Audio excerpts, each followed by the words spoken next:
どうも皆さんこんにちは、原カンタです。現在はタイとミャンマーの国境にある町メーソートに来ています。私のすぐ後ろを流れているのはモエイ川、あの川の向こう側がもうミャンマーです。2021年2月1日、ミャンマーで軍事クーデターが起きました。それから約5年、国軍は今も実権を握り続け、反対の声を上げた人たちは弾圧され、祖国を追われて難民となりました。今回から数回にわたり、ミャンマーからの避難民も多く暮らす国境の町メーソートを拠点に、ミャンマーの今に迫っていきます。ぜひ最後までご覧ください。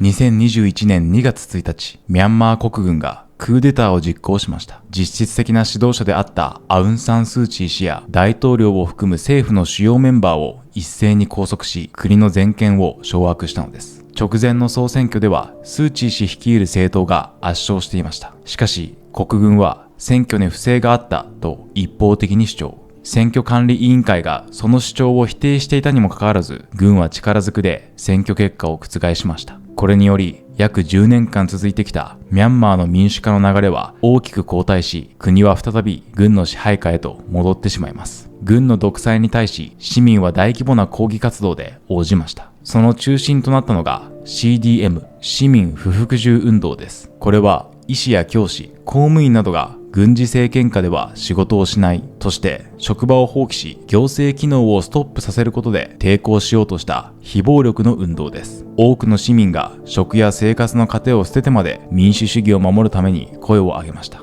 しかし国軍は平和的なデモ隊に対しても実弾を発砲し、徹底的な弾圧を行いました。無差別の逮捕や拷問が横行し、平和的な手段での抵抗は限界を迎えます。自分たちの身を守るには戦うしかない。そう決断した多くの若者たちが都市を離れ、国境地帯にある少数民族の支配地域へ逃げ込み、軍事訓練を受けるようになりました。その後、民主派勢力による国民統一政府 NUG が武装組織である PDF 国民防衛隊の結成を公式に発表。こうして各地で抵抗運動が広がり、ミャンマーは国軍対市民による事実上の内戦状態へと突入しました。国軍による空爆や村の焼き討ちは現在も続いています。国連などの推計によると、家を追われ国内で避難生活を強いられている国内避難民は300万人を超える規模に達しています。一方で国内に留まることさえできなくなった人々が目指したのが隣国タイとの国境の町メーソートです。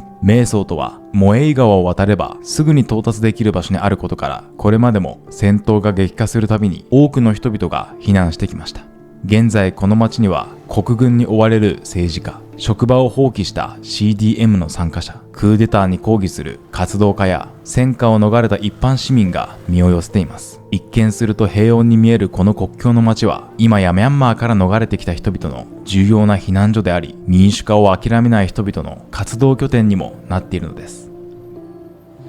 ミャンマーの支援を続けている映像作家の久保田徹さんです。久保田さん、今日からよろしくお願いします。よろしくお願いします。僕たちが今いるこのメーソートっていうのは、簡単に言うとどういう町ですか？もちろんそのタイ国内なんですけど、ミャンマーとの国境を接しているだけあって、看板とかもミャンマー語とかが多いですし、ミャンマー語を話す人がたくさんいます。タイ語を使わなくても生活できるんじゃないかと、言われてるぐらい、今もミャンマー語の音楽がすぐあちらから聞こえてますけど、はい、そこら中でミャンマー語の歌とか音楽も聞こえてきたり、今僕らの後ろに橋がありますけど、あの橋を渡って日々多くの、タイ人またはミャンマー人が行き来しているような町なんですかね。そうなんですね。この国境のこの橋特有の話で言うと、ここは一応合法的に国と国を渡れる橋になってるんですね。それがタイとミャンマーの協定によって、おそらくその1週間とかそういう短期間だけ、その渡航を許可するボーダーパスみたいなものが、簡易的なビザみたいなものが発行されていてですね、自由に行き来をして、その行商人とかあるいは家族に会いに来るとか、そういうことができるわけなんですけど、一方で説明にあった通り、クーデターが起きてから特にですね、その移民と難民っていうことの境目がすごい難しくて、こういう一応合法的な感じで逃れてきてる人の中にも、実は非常にミャンマーに戻ったら危ない状況になる人とかもたくさんいるわけですね。だからこの町の中にもそういう昔からこういう貿易の拠点なので、移民として出稼ぎとかに来てる人と政治的な理由で逃れてきている人、あるいはその中間にいる人とかですね、たくさんこの町にはミャンマー人がどんどん多く入ってきていて、特にクーデター以降はその人口がどんどん上がって膨らんでいってですね、何十万人とも言われています。なんか僕らの今この後ろにすごい、正直あんまり綺麗ではない川が流れてますけど、ミャンマーでクーデターが起きた以降はあの川を渡って、ここはね多分向こう側ミャンマーの国軍がコントロールしてるの難しいと思いますけど、別の場所であの川をもう命からがら渡って逃げてきたっていう人たちもいるんですよね。そうですね、この川見ても分かる通り、大した幅じゃない、3、40メーターぐらいですよね。これが別のもうちょっと違うとこ行ったら本当これぐらいだったりするからへ歩いてまたげたりするぐらいの場所もあるわけですね。でその国境長いんですけど、あちらがミャンマー側の国境を誰が支配しているかっていうことが問題になってて、たまたまここの重要な貿易拠点だけまだ国軍ミャンマー軍が支配しているわけですけど、長い国境のうち、かなりの部分は別の勢力、民主派の勢力だったりカレン族のその民主派勢力だったりとか抵抗勢力が軍と戦っている人たちですね、支配していたりするので、そういったところの国境を越えるには軍のそういう、いわゆる正式な合法的なそのお墨付き、要はスタンプがなくても実質的に渡れてしまうという状況があるわけです。いろんなコネとかを使ったりして、だからそういう政治的な理由だったりとか、軍の迫害を逃れていく人々っていうのはこういう正規のルートでは逃げることができないので、そういったルートに頼って命からがら川を半ば泳ぐような本当に形で、またそこに行き着くまでにいろんな軍の弾圧だったりスパイとかに狙われないかとかいったこともありながら、こっちに来たらもう不法移民状態、正規の書類がないという状況で困難な状況になることが多いですね。ミャンマー国内ではないけれども、ある意味ミャンマーの雰囲気も感じられる、このメーソトっていう街で、久保田さんがこのメーソトをね拠点に活動している理由についてはまたおいおい聞いていければなと思いますけれども、ミャンマーの今に迫りたいと思っていますので、引き続きよろしくお願いします。はい、ありがとうございます。今もね僕の後ろでこの橋をね多くの人たちが渡っています。島国のね日本に生まれ育った僕たちからすると国境を歩いて越えるってなかなかイメージするの難しいですよね。日本から出るときはやっぱ基本的に飛行機か船でね国境を越えていくので、陸路で国境を越えるっていうのがなかなかイメージするのが難しいんじゃないかなっていうふうに思いますが、こうやってねもう現地の人たちが普通に毎日のように行き来をしていて、タイとミャンマーの間を行き来してビジネスをしているような人もすごくたくさんいるみたいですね。ミャンマーって聞くとね僕たちやっぱニュースで耳にしているので、そのクーデターとかそういうイメージをね持ってしまいますけれども、昔からここではね現地の人たちが行き来をしていて、人によってはもうすごい国境を越えるっていう別に一大イベントではなくて日々のこの日常の生活として国境を行き来しているような人たちもいるみたいです。いろんなね国行ってきましたけれども、過去にはねアフリカのコンゴ民主共和国っていう国に行った時も、コンゴの東部とあとブルンチをつなぐ国境も行ったことがあるんですけれども、事前にねニュースでそういう地域の情報を耳にしていると紛争とか危険とかそういうイメージを持ってしまいがちなんですけれども、実際現場に来てその国境を越えるところを見てみると、必ずしもねその難民の人たちとか避難民の人たちだけじゃなくて、普通にビジネスで行き来をしているような人たちもたくさんいるので、やっぱりねこうやって現場を見てみると、僕らが日本でイメージしているものとは違う現状っていうものが見えてくるんじゃないかなというふうに思います。ここの国境を越えている人たちの様子だけ見てみると、僕が今までいろんな国行ってきて、陸路で国境を越えているような場所とあんまり変わらないというか、表面上すごく普通の光景というか平和に見えるんですけど、その国境を越える時に何か問題が起きたりするっていうことはあるんですか？確かにああいう渡ってる人見ると、結構普通に渡ってるというか、家族で来てたり友人で来てたりとか、でっかいその行商人みたいないろんなものを売るために来ている人とかもいるんだけど、実はここを行き来することも安全ではないことがあるわけですね。僕も身をもってそれを経験したのが、ある友人がですねボーダーパスで逃れてきていると。でその僕たちのその事務所でですね、一時的に住むとこないから止めてくれと言って止めてたんですね。で彼はそんなに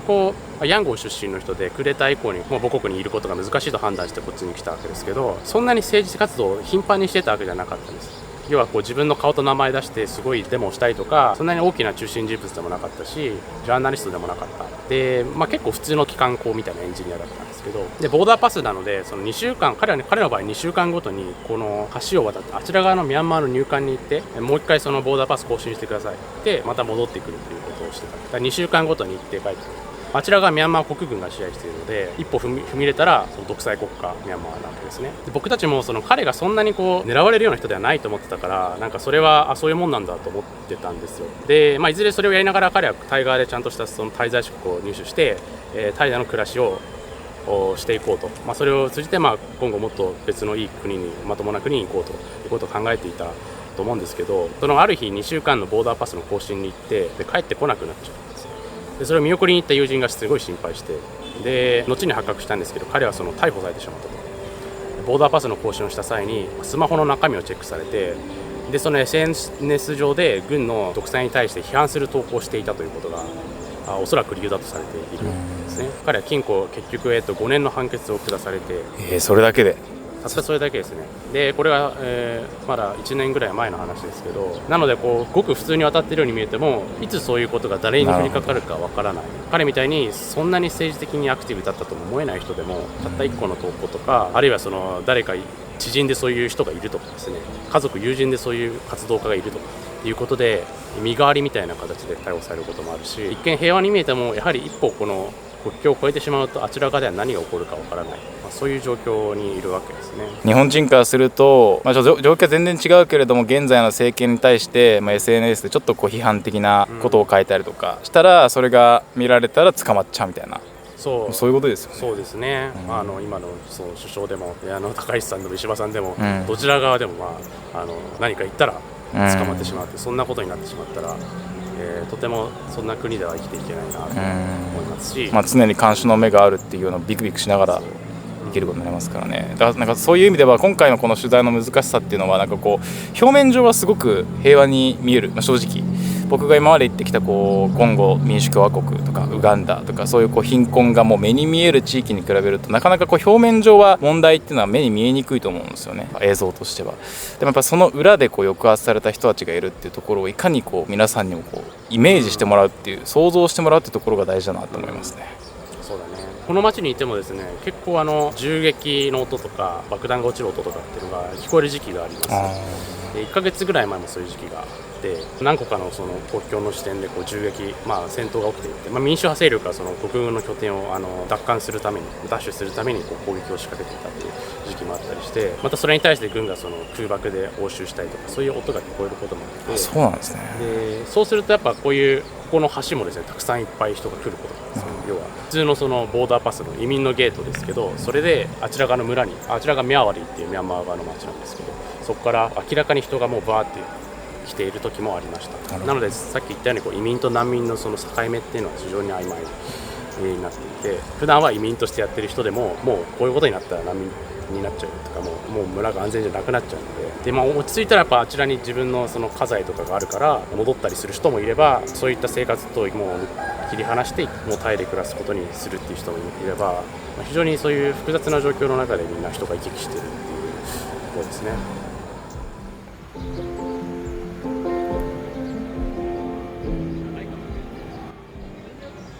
タイ側のメソッドで活動してて、そのミャンマー側のなんかスパイがこう紛れ込んでるとか、そのスパイに目をつけられるみたいな、そういうリスクはないんですか？スパイは確実にいるとは言われているんですが、なかなかその明確な証拠は僕はちょっとわからないですが、活動家とかこっちに逃れてきた人たちじゃない人たちとかの中でも、やはりそういう人たちが紛れ込んでいるということは広く知られていて、そういうことを知られていること自体が抑圧になっているわけですよね。なるほど。なんか自由な発言、こっちでもしにくくなるし、確かに。でよく言われているのは、こっちでいろんな活動した人の親族とかがミャンマー国内にまだいる場合、彼らが代わりに捕まってしまう、彼らが代わりに危害を加えるっていうことが、これは結構典型的な例ってよくあることなんですよね。でそのためにいろんな情報を収集しているという可能性はあるし、実際こういう街だと、逃れてきた人たちの中では、みんな結構顔見知りだったりするわけですよ。彼はこういうバックグラウンドがある人だっていうのは大体みんな知っていて、誰もこれ誰だかわからないっていう人って、おそらく怪しい。なるほど。でそのちょっと軍の人独特のこう振る舞い方とか、ちょっと軍の仕草があるみたいで、それでみんなちょっとあの人はちょっと怪しいんじゃないかっていうこととかはちょっとそう話してるのを僕は何度も聞いたことあるし、あれはちょっと気をつけた方がいいよって言われたこともあります。つまりそのミャンマー国内では自由な発言ができないから、こっち側にタイ側に逃げてきて発信活動とか表現活動をしている人たちもまあいるわけで、でもそれをこう自由にやりたくてもある意味ちょっとそのスパイみたいな人がいるかもしれない、まあ実際にスパイがいて情報収集してるかもしれないって、まあそれが抑圧になるし、もしかしたらそれで国内にいる家族がまあ人質に取られるみたいな状況もあるってことです。そうですね。だからやっぱ国内に誰か大切な人がいる場合、ほとんどそのこっちに逃れてきてもやっぱ顔を出したりとかできない人が多いし、自由な発言がもう自粛してるっていう人はたくさんいますね。なるほど。じゃあ結構こっちでも仮名で活動したりとか、そう自分の顔は出さずにオンラインだけで活動するとか。そうです。だから写真の写り込みとかもそういう人に限ってはちょっとあ勘弁してくれって人がほとんどの理由がそう。あ、なるほどなるほど。じゃあ僕らが取材をしようと思っても、もしかしたら顔にモザイクを入れたりとか声変えたりとか、そうですね。その人の名前は出さないとか、結構じゃあやっぱその辺は配慮しながら取材をしないといけない。あとなおかつそのタイ政府からの目をつけられてはまずいこともあるわけですね。そういう不法滞在状態だと、まず追い返されるということが最大のリスクになりますので、そういう追い返される可能性のあるようなことを、例えばこっちでデモをするとかできないわけです、で政治的な活動をしたらタイ政府からも捕まる恐れがあるし、それでなおかつ何の書類もないとすぐに追い返されてしまうので、なるほど。タイ警察とかはよくそういう不法滞在の人を捕まえて賄賂を要求したりとかもするので、そういう搾取の対象にもなっている。タイは難民条約もね署名しないですからね。だからミャンマーから政治的な理由で逃れてくるっていういわゆる難民でも、タイは難民条約に加盟しないから法的に保護しなきゃいけないみたいなものがないっていう、そこもだからその微妙なグレーゾーンでミャンマーの人たちが扱われる理由になってます。だからタイからしたらやっぱ労働力としての移民は絶対に必要で、昔からずっとそのミャンマー人の人たちが安い労働力として使われてきていて、それがもう経済に欠かせなくなっていることは間違いないんですよね。だからここの人たちもそういう労働許可証みたいなのを入手するパターンもありますけど、そういうのが入手できない状況だとすぐに追い返される、あるいはその追い返すぞという脅迫をされて不当な金額を要求されるということがあるので、ミャンマーのそういういわゆる難民状態にある人たちからすると、タイ警察は俺たちを ATM だと思ってるんだっていうことはよく言って、捕まえてなんかくらいこせっていくらでもこう言えてしまうっていうですね。そういう汚職がやっぱりあるっていうのは事実。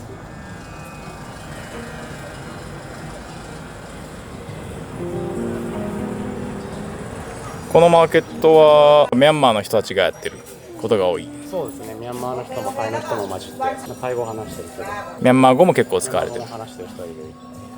静かなマーケットですね。でもこのマーケットだけ見ていると本当にタイの観光地にあるマーケットに来たみたいな、なんかそんな感じと全然変わらない。ミャンマーの、ね、人たちが多いみたいなんで、結構ミャンマーの民族衣装とかそういうものも売られているみたいです。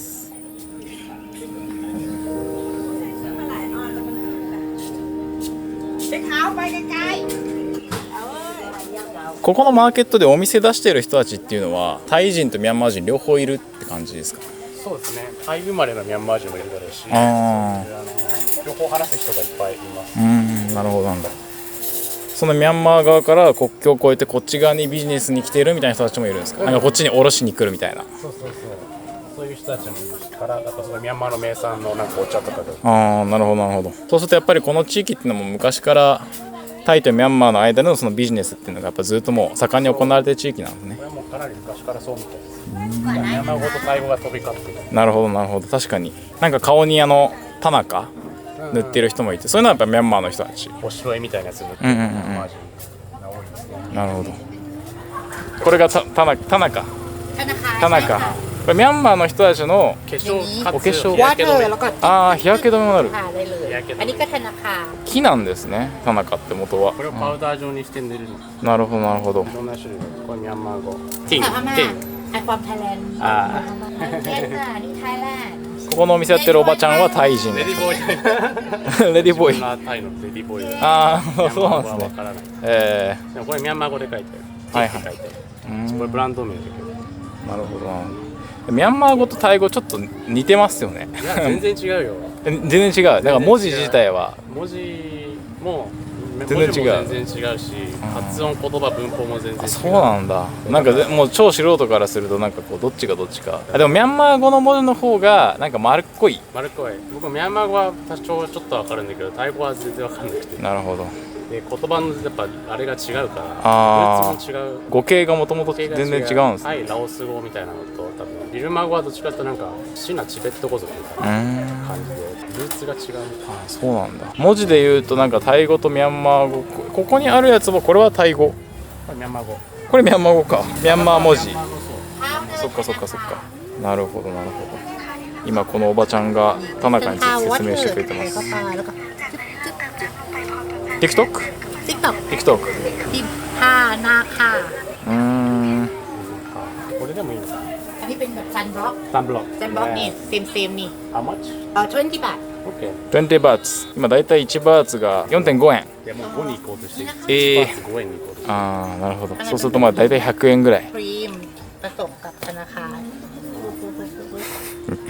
めっちゃ説明してくれる。今ね、田中を購入したんで、ちょっとこのレディーボーイのおばちゃんに、ちょっと塗ってもらおうと思います。OK、please。จ้า 最初水でね、なんかこのパウダーみたいなやつ溶かすみたいですね。あー、なんかいい匂い、癖がないすっきりとした匂いですね。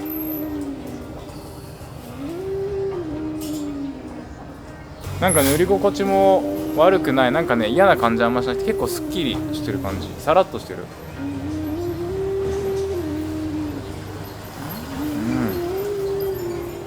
結構塗るな。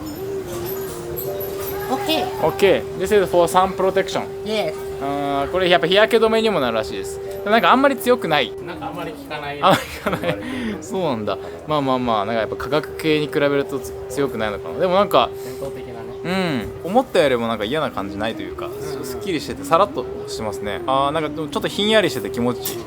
あー、どうですか。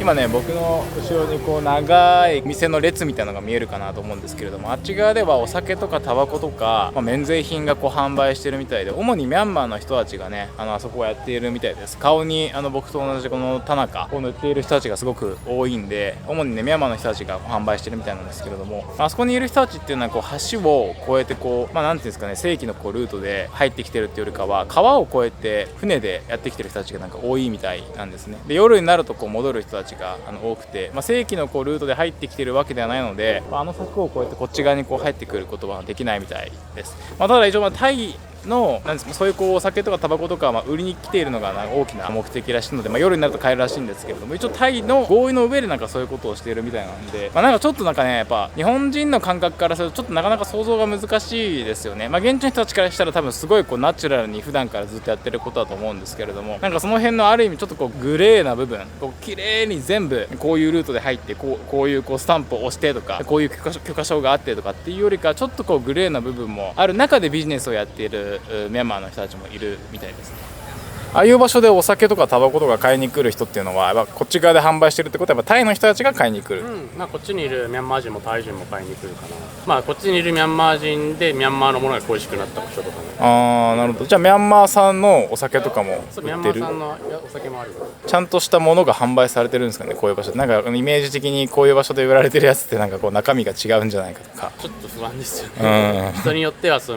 いや本物を見分けるにはちょっと経験が必要だっていう人もいるしそうですよね。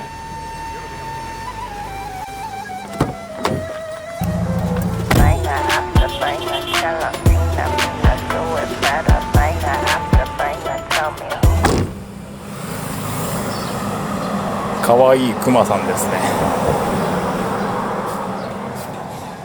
そもそも久保田君が最初にこのメソトに来たのはいつ頃ですか？2年前の4月、2023年の4月。メソトを活動拠点に選んだ理由っていうのは1個は僕自身がドキュメンタリーを作っていて、ここに逃れてきた人たちがカメラとかを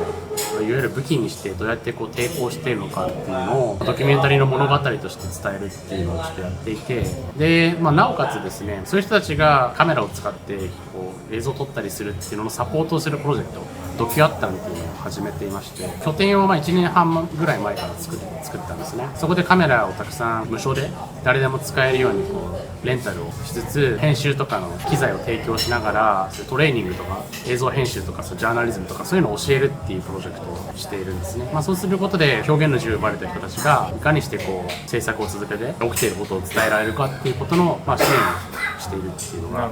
このメソ人はそのタイの中でもミャンマーから逃げてきているこの避難民とかやっぱりタイ全体の中でも多い町なんですか？もうタイ全体の中ではかなり多分突出して多いとは思います、割合でいうと特に多分多いと、もちろんバンコクとかチェンマイとか、そういう大都市でもたくさんその、人口的にもね、移民難民の人っていうのはその昔からいる労働者の人もいるだろうし、絶対にいるんですけど、比率でいうと多分ここはかなり多いと思います。なるほどなるほど。それはメソッドが隣接しているこのミャンマーのカレン州っていうのが昔からこうカレン族の人たちがこの国軍から迫害されていて、やっぱその歴史的経緯っていうのが関係してるんですか？そうですね、多分それは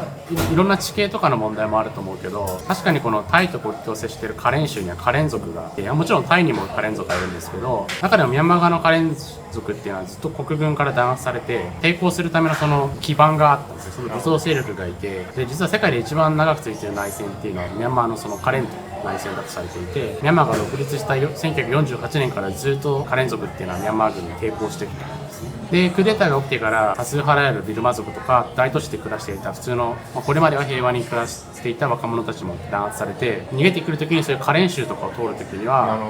そういう抵抗勢力のつてをたどっていくことが比較的しやすいだとは思う。その中国側とかに行くとか、あるいはバングラデシュインド側に行く比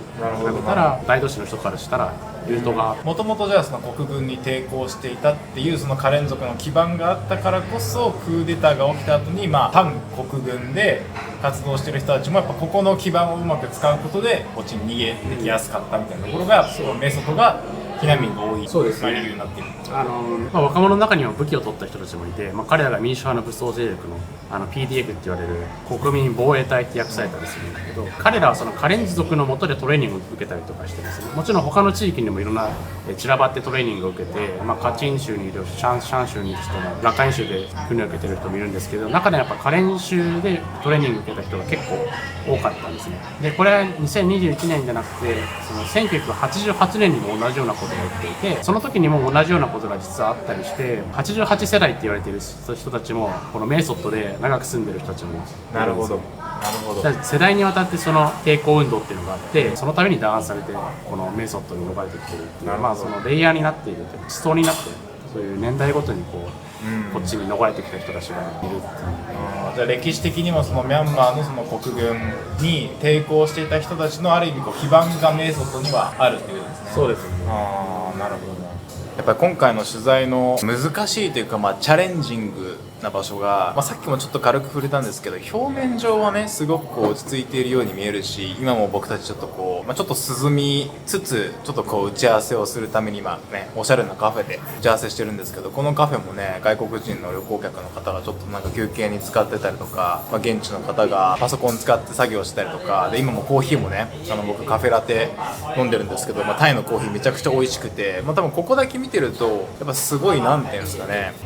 観光も楽しめそうじゃんみたいな風に思う人いると思うんですけど、やっぱそのなかなか表に現れないミャンマーの人たちのその抵抗の歴史であるとか、自由を奪われる苦しみであるとか、母国を失った苦難であるとか、そういうものをやっぱ映像として伝えるやっぱり難しさがあるから、いかにして自分の中でも久保田さんの話を聞いて自分の中でも咀嚼をして皆さんに分かりやすく伝えたり、僕もここに来るまでにミャンマー関係の本も読み漁ってきたんで、そういう知識とかもうまく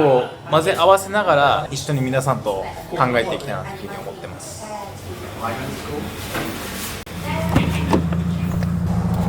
Spill the tea on all these haters all love me. Broke up all the killing it, winning attitude. 당당하게 올라가, see my altitude. 나랑 맞서.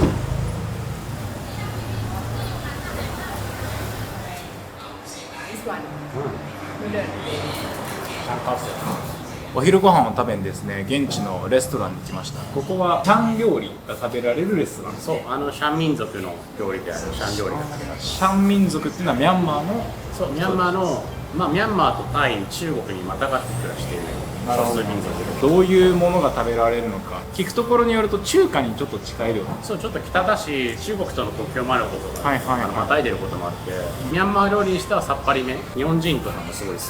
好みに、日本人の口に合う感じ。あ、なるほど。なんかミャンマー料理って結構脂っこいものが多いみたいな。うんうん。シャン料理はそこまでじゃない。なるほどなるほど。でこのスープ系のこう麺料理とかが美味しい。はいはいはいはい。これがメインディッシュでヌードル系、まあ、餃子とかも水餃子みたいなの入ったりとか、あと鶏肉。麺は小麦粉だけど米の麺もある。ああ、なるほどなるほど。はいはい。あとは漬物類とか、これが餅？芋餅みたいな感じなのかな。餃子、焼き餃子かな。揚げ餃子か。揚げ餃子。はい。美味しそうなんですけれども、ちょっとね、じゃあこのヌードルを食べてみようかなと思います。じゃあちょっとね、スープをいただいてみようと思います。いただきます。おお。あー、でも東南アジアらしい味付けですね。香辛料が。でもなんか思ったよりさっぱりしてて結構飲みやすい感じですね。うん、美味しい。じゃあせっかくなのでちょっと麺もいただいてみようと思います。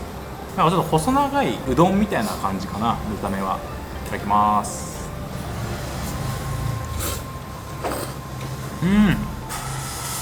味しい。ちょっとなんか日本でいうとうどんに近いかな、細長いうどん。そうだな、麺はうどんタイプ。うどんタイプ。美味しい。すごい柔らかい感じ。いただきます。うわ、うまっ。多分しっかりこれ煮込んでるんじゃないかな。すごいホロホロするような柔らかさで、美味しいです。これ日本人の本当に好みに合いそうですね。美味しい。はい、もう一個ね、ちょっと食レポをしてみたい料理がありまして、どうやら芋餅みたいですね。なんかまあもち米と、なんだろう、紫系の芋、たらいもとかさつまいもなのかな、ちょっとわからないんですけれども、を使ったスイーツみたいで、芋餅を揚げたやつみたいな感じなのかな。なんか割ってみたいと思います。おお、あ、すごい。あ、がっつりしっかり餅ですね。でこれをここにある甘いシロップにつけて食べるみたいです。何のねシロップかわかんないんですけど、ちょっとつけて、はい、い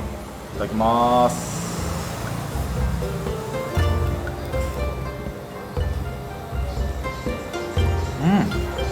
外カリカリ、中はしっかりお餅。沖縄のサーターアンダギーをちょっと思い出す感じの味ですね。多分これが黒蜜なのかな。でも甘ったるい黒蜜っていう感じよりかはちょっとさっぱりした黒蜜みたいな感じで、外カリ中餅っていう、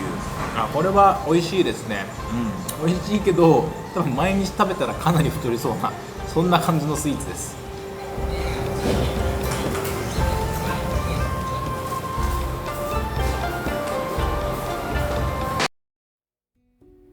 はい、ということで、今はですね、一旦ホテルに戻ってきました。先ほども触れたように、現在はミャンマー情勢の取材のために、タイとミャンマーの国境の町、メーソートに来ています。メーソートは、ミャンマーからの避難民や活動家も多く暮らす場所です。本来であればミャンマー国内に入り、現地の空気を感じながら取材したいところですが、今も国軍が実権を握る状況では、クーデターや人権侵害の実態を取材することは非常にリスクが高いです。拘束され、投獄される可能性もあります。そのため、今回は国境を越えたタイ側でミャンマー情勢の取材をするわけですが、ミャンマー取材シリーズを始めるにあたって、なぜ今ミャンマーについて取材をするのか、その3つの目的についてお話をさせてください。ちょっとね、こっから先話が中心になりますけど、これについて理解してもらえると、その後の動画も深く理解できるはずです。ぜひ最後まで聞いてください。1つ目の理由は、クーデター以降のミャンマー情勢を知るためです。2021年2月1日、ミャンマーで軍事クーデターが起き、日本でも大きく報道されました。私自身運営しているオンラインサロンシナジーにミャンマー在住のメンバーがいたり、現地でビジネスをする友人がいたこともあり、当時はニュースを追いながらクーデターの背景や現地の様子を解説する動画を YouTube にアップしていました。しかし、時間が経つにつれて、日本でミャンマーに関する報道は目に見えて減っていきました。私自身もアフリカなど他の地域の取材に追われるうちに、ミャンマーへの関心が薄れていったのが正直なところです。そんな時、2022年にミャンマーで取材中に国軍に拘束され、後に解放された映像作家の久保田徹さんと出会いました。